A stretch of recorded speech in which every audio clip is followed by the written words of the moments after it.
y बराबर log 1 plus x minus में 2x upon में 2 प्लस एक्स। ठीक है, और कंडीशन आपको दी गई है कि x का वो मान लेना है जो -1 से बड़ा हो। ठीक है, y ही आपका fx होता है। तो मैंने आपको बताया था वृद्धिमान और ह्रासमान से संबंधित 4 स्थितियां होती हैं और चारों कंडीशनों में सर्वप्रथम हमें f' निकालना होता है। यहाँ पे हम लिखेंगे x के सापेक्ष अवकलन करने पर जी कितना हो जाएगा f' बराबर log x का फॉर्मूला पढ़ा है आपने, क्या होता है 1/x, और x के स्थान पे कितना लिखा है 1/1 प्लस x, और जिसको x माना है उसका भी अवकलन करेंगे तो कितना होगा 1 का तो 0 हो जाएगा, x का 1 हो जाएगा, माइनस का चिन्ह लगाएंगे।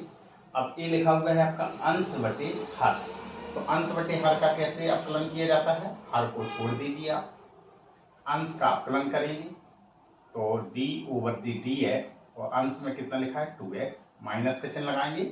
अब अंश को छोड़ दीजिए, हर का अवकलन d/dx, और ये कितना लिखा हुआ है 2 प्लस एक्स, और जो हर लिखा होता है उसका वर्ग कर देते हैं। ठीक है, ये अवकलन के नियम में आपने पढ़ा हुआ है कि क्या सूत्र होता है। 0 में 1 जोड़ेंगे 1 आएगा, 1 का गुणा 1 में करेंगे 1/1 plus x minus 2 plus x, और इसमें कितने का गुणा होगा 2x का अवकलन करते हैं तो 2 ही आएगा। ठीक है, आगे चलते हैं, माइनस 2x जब तक रहेंगे, और 2 का तो हो जाएगा 0, और x का कितना होगा 1, और बटे का निशान 2 प्लस एक्स का होल स्क्वायर। आगे हल करिए, कितना होगा 1/1 प्लस एक्स माइनस का चिन्ह, इसको हल करेंगे 2 का गुणा करेंगे तो 2 दूना 4 प्लस में 2x, माइनस 2x का गुणा 1 में करेंगे तो माइनस के 2x आएगा, और बटे में लिखा है 2 प्लस एक्स का होल स्क्वायर, 2x से 2x कट गया। आगे चलेंगे, कितना आएगा 1/1 प्लस एक्स माइनस का चिन्ह, इसको करेंगे 4, बटे में कितना है 2 प्लस एक्स का होल स्क्वायर। अब आगे और हल करना है तो इसका हमें लासा लेना पड़ेगा, लासा लेंगे तो 1 प्लस एक्स अलग आ जाएगा और 2 प्लस एक्स का होल स्क्वायर अलग आएगा, इसका भाग करेंगे तो ये कैंसिल हो जाएगा, ये कितना बचेगा 2 प्लस एक्स का होल स्क्वायर बचा, माइनस का चिन्ह, इससे ये भाग चला गया, 4 का गुणा इसमें करेंगे तो 4 एकम 4, और प्लस में 4 का गुणा x में करेंगे तो 4x हो जाएगा।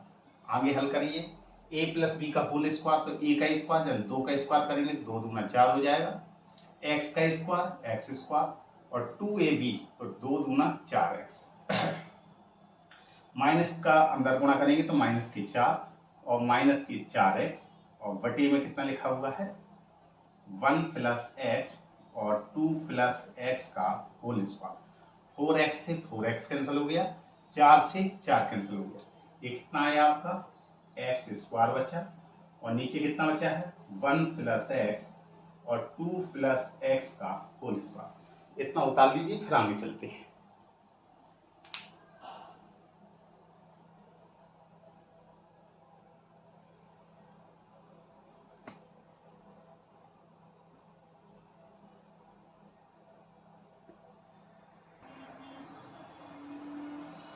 अब इस प्रश्न को आगे बढ़ाते हैं। अब यहाँ पे हम देखेंगे कि जो f' दिया गया है वो लिखा हुआ है x square upon 1 plus x, और ये लिखा हुआ है 2 प्लस एक्स का होल स्क्वायर। ठीक है, यहाँ पर अगर इस प्रश्न को आप देखें तो इसमें क्या है कि 1 प्लस एक्स का जो मान है वो नॉट इक्वल 0 होगा, क्योंकि अगर ये 0 हो जाएगा तो ये पूरा फलन 0 हो जाएगा। इसी प्रकार से 2 प्लस जो x है वो भी नॉट इक्वल 0 होगा। प्रश्न में क्या दिया गया है, प्रश्न में ये दिया गया कि x का मान प्रश्नानुसार प्रश्न में ये कहा गया कि x का मान जो है वो -1 से बड़ा है। तो यहाँ पे अगर हम देखें इस स्थिति में 1 प्लस एक्स ये है, प्रश्न के अनुसार क्या कहा गया कि x का मान क्या है -1 से बड़ा है, तो यहाँ पे हम लिखेंगे अतः f'(x) जो है इसका जो मान है वो -1 से बड़ा आना चाहिए। इसका मतलब इस जो फलन आपका आया हुआ है f x उसका मान -1 से बड़ा होगा। -1 का मतलब है जीरो भी आएगा, जीरो से बड़े मान भी आएंगे। तो इसका मतलब f' जो आया हुआ है उसका मान जीरो के बराबर, जीरो से बड़ा आएगा या जीरो के बराबर आएगा। तो हम क्या लिखेंगे, अतः f' जो x है कितना दिया गया है, x² + 1 और यहाँ पे कितना लिखा है 2 + x का होल स्क्वायर। तो प्रत्येक स्थिति में ये क्या होगा, या तो जीरो से बड़ा आएगा या जीरो के बराबर आएगा। तो हम लिखेंगे अतः f' जीरो से बड़ा या जीरो के बराबर है, अतः f(x) एक वृद्धिमान फलन है। ठीक, इस कारण से वृद्धिमान फलन है। यहाँ आप देख रहे हैं दोनों मान कितने हैं, प्लस के। तो इसका मतलब ये पूरा आंसर प्लस में ही आएगा। और प्लस में कब आता है, जब वो जीरो से बड़ा होता है। ठीक है, तो इस प्रकार से वृद्धिमान फलन हुआ। ठीक है, इसको उतार लीजिए।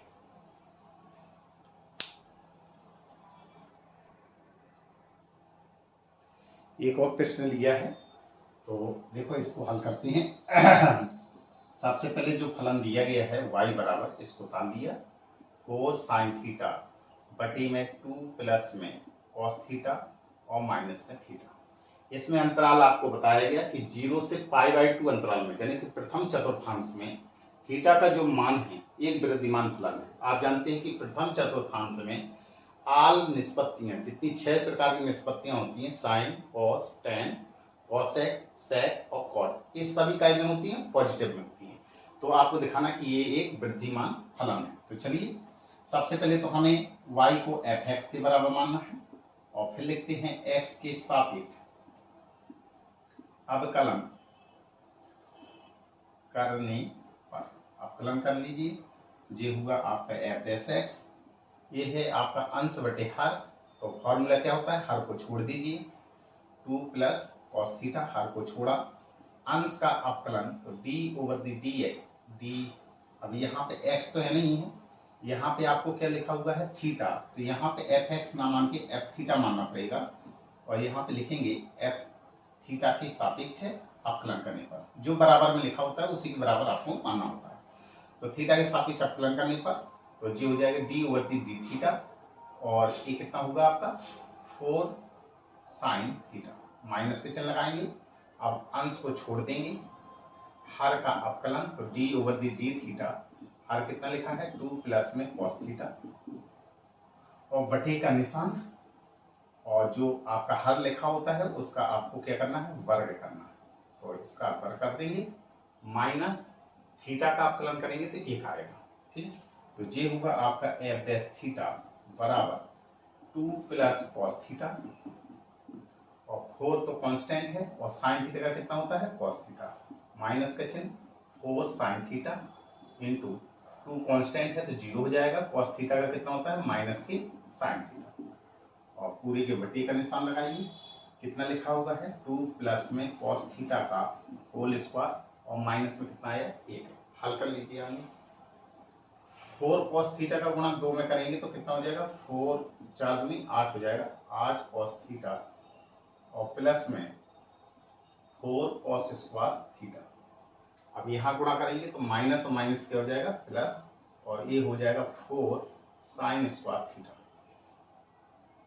बटे का निशान लगाएंगे 2 प्लस cos थीटा का होल स्क्वायर और माइनस में 1।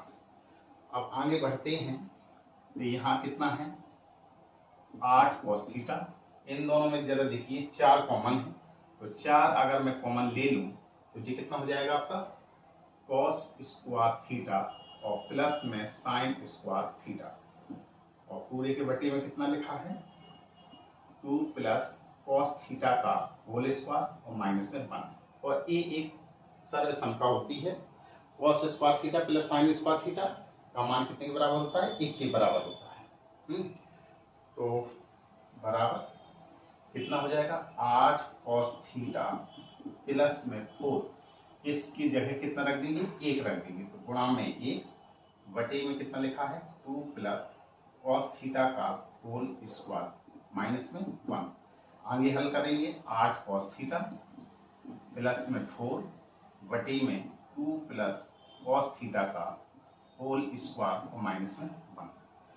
अब इसका लासा ले लीजिए, यहाँ कुछ नहीं थी, एक मान है, लासा लेंगे तो 2 प्लस कॉस थीटा का होल स्क्वायर, ये कितना आया आपका 8 कॉस थीटा और प्लस में 4 माइनस 1 का भाग करेंगे यही आ जाएगा और एक इसका गुणा 1 में करेंगे तो यही आएगा। तो a प्लस बी का होल स्क्वायर का फॉर्मूला लगा दीजिए। तो a का स्क्वायर यानी कि 2 का स्क्वायर करेंगे तो 2 दूना 4, कॉस थीटा का स्क्वायर करेंगे तो कॉस स्क्वायर थीटा और प्लस 2ab यानी कि 2 दूना 4 कॉस थीटा। ठीक है, इतना आप लोग पहले उतार दीजिए।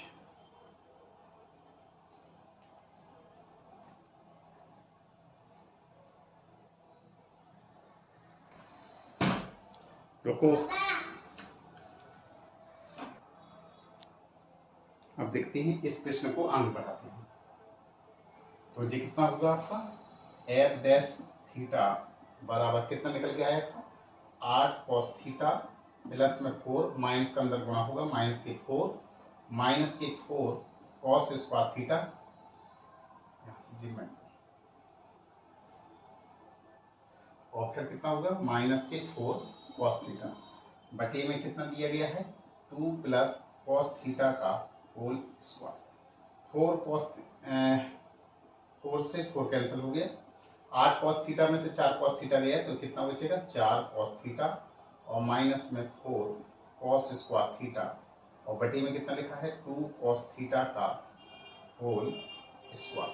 ठीक है, अब ऊपर देखेंगे तो 4 कॉस थीटा कॉमन हो जाएगा आपका, कितना बचेगा ये 1 बचेगा माइनस में और कितना बचेगा कॉस थीटा अकेला बचेगा। ठीक है, बटे का निशान लगाएंगे और 2 प्लस में कॉस थीटा का होल स्क्वायर। ठीक है, जी है आपका एफ डैश थीटा का मान। ठीक है, अब आपको अंतराल देखना है 0 अंतराल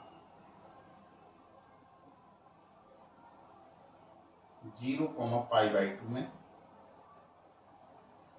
ठीक है, प्रथम चतुर्थांश में कॉस थीटा का जो मान है कॉस थीटा का जो मान होता है वो 0 से बड़ा होता है और 0 के इक्वल होता है। ठीक है, क्योंकि अधिकतम मान कॉस का 0 में 1 मान होता है और कॉस π/2 में मान 0 होता है। इसका मतलब है कॉस थीटा का मान 0 के बराबर भी हो सकता है और 0 से बड़ा भी हो सकता है, किसमें 0 से π/2 चतुर्थांश में। तो इस स्थिति में अगर हम देखें तो इसका मतलब है कि जी कॉस थीटा का मान जो है वो 0 से बड़ा है, 0 से मान बड़ा है। ठीक है, तो इस स्थिति में हम देखेंगे कि जो एफ डैश थीटा है उसका भी मान कितने से बड़ा होना चाहिए 0 से बड़ा या उसके इक्वल होना चाहिए। ठीक है, इसके इक्वल होगा। ठीक है, अब आगे बढ़ते हैं तो हम लिखेंगे अतः एफ डैश जो थीटा है बराबर में कितना दिया गया है 4 कॉस थीटा और कोष्टक में 1 माइनस कॉस थीटा का जो मान है और 2 प्लस कॉस थीटा का जो मान है वो मान 0 से बड़ा या उसके इक्वल होगा। इस कारण से हम लिखेंगे अतः एफ थीटा एक वृद्धिमान फलन है। ठीक है, इसको उतार लीजिए।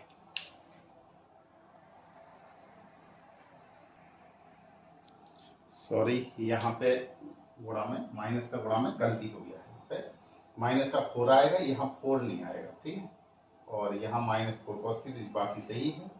ये 4 से 4 कैंसिल हो गया, ये 4 कैंसिल हो जाएगा यहाँ से। तो यहाँ पर अब सिर्फ cos थीटा की कॉमन आएगा तो ये हो जाएगा 4 माइनस में cos थीटा बस। अब इस अंतराल में cos थीटा का मान अधिकतम कितना हो सकता है 1 ही हो सकता है, क्योंकि 0 पे मान 1 होता है और π/2 मान 0। तो इसका मतलब है cos थीटा का मान हर स्थिति में 0 के बराबर होगा या 0 से बड़ा होगा, क्योंकि एक प्रथम चतुर्थांश में है। तो अब हम इनका मान देखेंगे cos थीटा, तो ये यहाँ नहीं रहेगा, यहाँ 4 होगा। तो अधिकतम मान मैंने क्या कहा है कि 1 हो सकता है, यहाँ पे 1 भी रख दिया जाए तो 4 में से 1 गया कितना बचेगा 3। इसका मतलब ये पूरा मान काय में आएगा पॉजिटिव में माना जाएगा, इस कारण से हम कहेंगे कि अतः एफ थीटा एक क्या है, वृद्धिमान फलन है। ठीक है, तो इस तरीके से प्रश्न को लगाना था।